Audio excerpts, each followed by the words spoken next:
శ్రీ మహాగణాధిపతయ నమః. ఐం మహాసరస్వత్యే నమః. శ్రీ లలితాంబికాదేవియే నమః. గురువుగారు, ఇంట్లో 3 బెడ్రూములు ఉన్నప్పుడు 3 మంచాలు ఉంటే ఏమైనా ఇబ్బంది కలుగుతుందా అని ప్రశ్న. సరే, మరి మామూలుగా పూర్వము ఏమనేవాళ్ళు అంటే ఇంటికి 3 వాకిళ్ళు, ఇలా 3 అనేటువంటిది సంఖ్య కొన్నిటికి మంచి కాదు అని.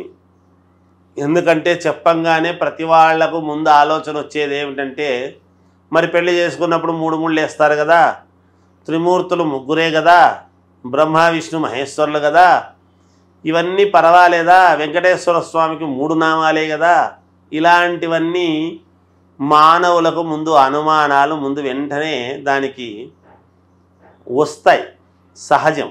అయితే దేనికి ఏది 3 ఉంటే పర్వాలేదు, దేనికి ఏవి ఉండకూడదు అనేటువంటిది ఒక పద్ధతి ఉంటుంది. దేనికైనా టెంకాయకి కూడా 3 కళ్ళు ఉంటాయి. ఆ పీసు తీసేస్తే తెలుస్తుంది. కొబ్బరి బోండానికి లోపల టెంకాయకి పూర్ణ ఫలం 3 కన్నులు అని ఉంటాయి.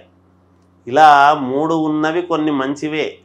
కానీ ఇంట్లో 3 పొయ్యిలు ఉండటము కానీ, 3 మంచాలు ఉండటము కానీ, ఇట్లాంటివి 3 వాకిళ్ళు ఇంటికి ఉండటము కానీ కొన్ని శాస్త్రాల రీత్యా వాస్తు శాస్త్రములో గృహ నిర్మాణానికి సంబంధించినటువంటివి, గృహములో ఉండకూడనటువంటివి ఇవి. అందుకనే పూర్వము ఏమి చేసేవాళ్ళు అంటే, పడుకున్న తర్వాత పడుకున్నప్పుడు వేసుకునేటువంటి పరుపును కానీ చాపను కానీ మళ్ళీ ఉదయాన్నే లేవంగానే చుట్టి ఒక చోట అని పెట్టేవాళ్ళు. ఇప్పుడు అలా చుట్టి పెట్టుకునేటువంటి వ్యవస్థ ఎక్కడున్నది? మంచాలు యథావిధిగా వేసి పెట్టుకోవడము జరుగుతున్నది. అది కంటిన్యూగా ఉంటాయి. కంటిన్యూగా ఉండేటువంటి స్థానాలు ఎక్కడ? ఒక్కసారి ఆలోచన చేయండి మీ మనస్సుకే. అవి రాండి అని పిలుస్తూ ఉంటాయి నెమ్మదిగా. ఒకటి పోతే ఒకటి దాని మీద పండుకోండి. ఎక్కడ? హాస్పిటల్స్లో ఉంటాయి. ఎప్పుడూ అనారోగ్యంతో ఉండేటువంటి వాళ్లకు వచ్చేదానికి అవి 3, 30, 300 తర్వాత సంగతి. మంచాలు నిరంతరము వేసి ఉంచడము అనేటువంటిది కూడా సాంప్రదాయము కాదు. కానీ ఇంకా ఈ రోజులలో మరి కొత్త ఇల్లు, సొంత ఇల్లు, సొంత ఫ్లాటు అనేటప్పటికీ ప్రతిసారి తీసి పైకి పెట్టి మడిచి మళ్ళా లోపలికి వేసి ఇవన్నీ ఎవరు చేస్తారు అనే ఉద్దేశంతో ప్లైవుడ్తో ఏకంగా నిరంతరము అవి వేసే పెడుతున్నారు. అందువల్లనే కొన్ని సమస్యలు మనము చేతులారా చేసుకుంటూ ఉంటాం. అంటే పూర్తి విషయాలు తెలియక పొరపాటుగా చేసుకునేటువంటివే. ఇవి ఎవరు కావాలని ఉద్దేశపూర్వకంగాను నేనెప్పుడు ఇలా అయిపోదాములే అనే ఉద్దేశంతో ఎవరు చేసుకోరు. కానీ మనం అంత దూరం ఆలోచన చెయ్యం. మనకు ఉండేటువంటి సమయం అట్లాంటిది. కనుక ఏదో అలసిపోయి వస్తేమే ఆఫీసు నుంచి, రాగానే ఏదో కాస్త హీటర్ వేసుకొని స్నానం చేస్తేమే, ఇంట్లో వాళ్ళు చేసింది తింటిమే, లేకపోతే స్విగ్గీలోనో ఇంకో దాంట్లో ఏదో తెచ్చుకొని ఆర్డర్ పెట్టుకొని తింటిమే, వెంటనే పోయి పడుకుంటేమే, మళ్ళీ పొద్దున్నే లేస్తేమే, మళ్ళీ ఉద్యోగాలకు పోతిమే. అంటే యాంత్రికమైనటువంటి జీవితంలో ఉండేటువంటి మనము కొంచెము తాంత్రికముగా ఎక్కడ ఆలోచన చేయగలుగుతున్నాము? లేదు.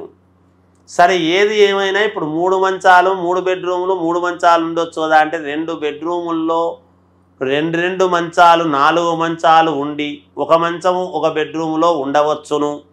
3 ఏకాండముగా ఉండేటువంటివి ఎప్పుడూ కరెక్ట్ కాదు, ఉండకూడదు. 3, 5 ఉండవచ్చును. లేదా ఒక బెడ్రూములో ఒక ఏకాండము కలిగినటువంటి మంచము ఉండి, 2వ బెడ్రూములో 2 మంచాలు ఉండి, ఇంకొక దాంట్లో ఇంకొకటి అంటే 4 అవుతాయి కాబట్టి ఉండవచ్చును. అలా ఉండొచ్చు. కానీ ఇలా 3 మంచాలు, ఇంకా సప్తపది అన్నాము కదా, 7 అడుగులు వేసినాము కదా, మరి 7 మంచాలు ఉండొచ్చా గురువు గారు అని కూడా అనుకోవచ్చు. అట్లా కూడా ఉండరాదు. అందుకే సప్తపది అంటే నడకలో సప్తపది అన్నారని నేను ప్రతిదీ కూడా 7 చేస్తాను అంటే అట్లా కాదు.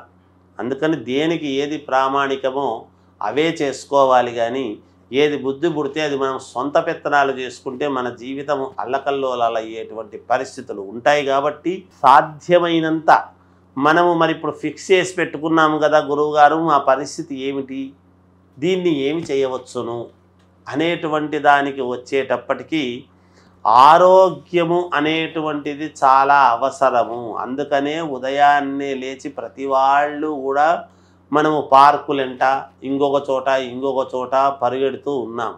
పూర్వము ఏ పార్కులు లేవు. ఎవరి పనులు వాళ్ళు ఉదయాన్నే కాడిమాను మీదేసుకొని చేనులలోకి పోయి పండించుకొని కష్టపడి చేసుకునేటువంటి వాళ్ళు. అమితముగా తినేది లేదు, బయటి ఫుడ్ తినేది లేదు. ఇంట్లో ఫుడ్ తిని ప్రశాంతముగా తెల్లవారుజామున లేచి తోటకు పోయి మళ్ళా వచ్చి సాయంకాలము కాగానే ఇంటికి వచ్చి కాళ్ళు చేతులు కడుక్కొని శుభ్రంగా రాత్రికి 7 గంటల లోపల తిని పడుకునేవాళ్ళు. వాళ్ళు ఏం చేసేవాళ్ళు, ఏం నడిచేవాళ్ళు, ఏం చేసేవాళ్ళు అంటే ఈ రకరకాల ఫుడ్డు వచ్చేటప్పటికీ రకరకాల అనారోగ్య పరిస్థితులు వస్తూ ఉన్నాయి. కాబట్టి వీలైనంత వేడివేడిగా ఇంట్లో తిని సూర్యుడు నమస్కారం మామూలుగా సూర్యోదయం కంటే ముందే నిద్రలేచి స్నానము గనక పాటించినారు అంటే ఈ 3 మంచాలలో 3 కాకుండా మామూలుగా పెట్టుకుంటే 3 బెడ్రూములు ఉండినా ఇబ్బంది లేదు. మంచాలు అట్లాగే స్థిరముగా వేసి పెట్టి ఉండినా ఆరోగ్యానికి వచ్చినటువంటి ఇబ్బంది రాకూడదు అంటే సూర్యోదయాతు పూర్వము లేచి నిద్రలేచి స్నానం చేయటం అనేటువంటిది చాలా అవసరము. ఎప్పుడైతే సూర్యుడు ఉదయించేదానికంటే ముందే మనం స్నానం చేసి ఉంటామో కాస్త అట్లా బయటికి పోయి 1 నిమిషం సూర్యుడు ఉదయిస్తున్నప్పుడు కనుక మనం చూసాము అంటే తప్పకుండా ఆరోగ్యం బాగుంటుంది. ఇలాంటి మంచాలు వేసి పెట్టుకున్న నష్టము ఏమీ లేదు అని తెలియజేస్తూ జయోస్తు.